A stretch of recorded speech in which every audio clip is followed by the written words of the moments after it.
Բոլորը շնորհակալություն հայտնել, որ արձագանքել եք մեր հրավերին եւ այսօր մեզ հետ միասին քննարկում եք։ Հատուկ շնորհակալություն պարոն Բագրատյանին ու պարոն Արզումանյանին։ Նարեկ ջան, կուզեմ մի փոքր նորից անդրադառնամ ըստ հարցերից ելնելով արդյունաբերականացմանը երկրի։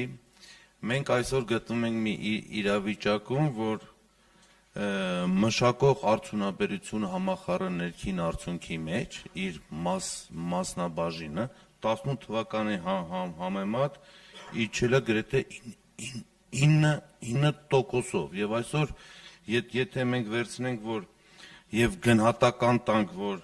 2025 թվականի համար, ապա մենք կարող է արձանագրենք, որ մենք հասել ենք պատմական մինիմումին, այսինքն մշակող արդյունաբերությունը համախառը ներքին արդյունքում կկազմի մոտ 9%։ Նման պատկեր մենք շատ վաղուց չենք ունեցել,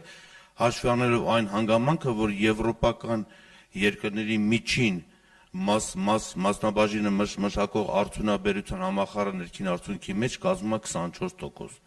24%-ի պարագայում եվրոպական երկրները այսօր մտածում են, որ պետք է իրանք ամեն ձև խրախուսեն, որպեսզի արդյունաբերությունը եւ մշակող արդյունաբերությունը զարգանա։ Մենք գտնվում ենք այն վիճակում, որ դա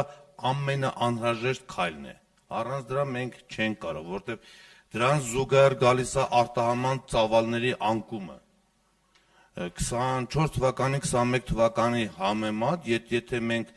նայենք ապրանքների արտահանումը եւ դրանից զտում ենք վերը արտահանումը եւ դրամային արժեքով դիտարկում ենք ինչ է կարեւոր Հայաստանի տնտեսության համար, ապա այստեղ մենք ունենք նորից լուրջ անկումներ եւ արտահանման տեսակարար կշիռ համախառը ներքին արդյունքում 65%-ով կրճատվել է 21 թվականի համեմատ, 12% զուտ ծավալ է համեմատ։ Սա խոսում է նրա մասին, որ մեր տնտեսությունը այսօրվա կառուցվածքով չի կարող ապահովել երկրի կայուն զարգացում։ Կայուն զարգացման համար մենք միասին աշխատանքային փորձ ենք ունեցել իմ պաշտոնավարման շրջանում, երբ որ հենքը դրեցինք, որ կայուն տնտեսության արտահանման նման երկրի ամենակարևոր գրավարականներից մեկը դա արտահանման ընդլայնումն է։ Եթե հիշում եք միասին ծրագիր արեցինք եւ մեկ տարվա մեջ արտահանումը $100 միլիոն չափով մենք ավելացրեցինք։ Ես մեր բոլոր գործընկերներին նշեմ, որ մենք արդյունաբերության զարգացման նաեւ հենքում Նարեկը նշեց, որ տարբեր ծրագրեր ենք իրականացնելու, դու անդրադարձավ կոնկրետ ծրագրերի, բայց այստեղ նաև շատ կարևոր է նշենք, որ մենք մեր ծրագրերի մեջ նաև դնելու ենք, որ մեր հիմնական կայուն զարգացումը պետք է հենված լինի նաև արտահանելի տնտեսություն ստեղծելու վրա։ Վեր ազգային կորպորացիաների մուտքը պետք է ապահովենք, մենք դա ենք երկար քննարկել, որը իր հերթին կստեղծի նոր աշխատատեղեր, կբերի նոր գիտելիքներ, նոր մշակույթ եւ ինչու ոչ նաեւ կապավի մեր տնտեսական եւ աշխարհաքաղաքական անվտանգությունը եւս։ Մենք պետք է ըստ մեր նախնական գնահատականները, որ միասին հաշվարկներ ենք արել, մոտավորապես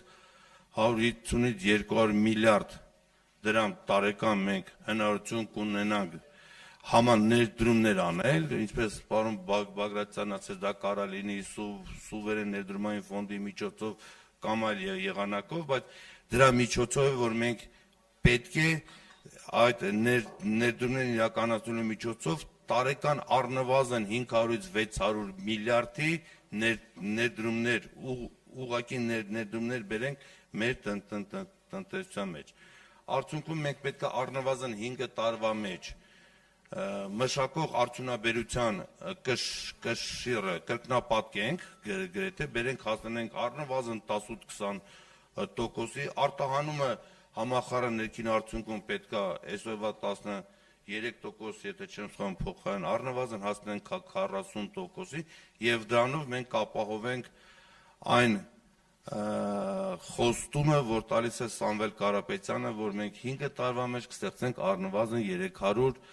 նոր աշխատատեղեր։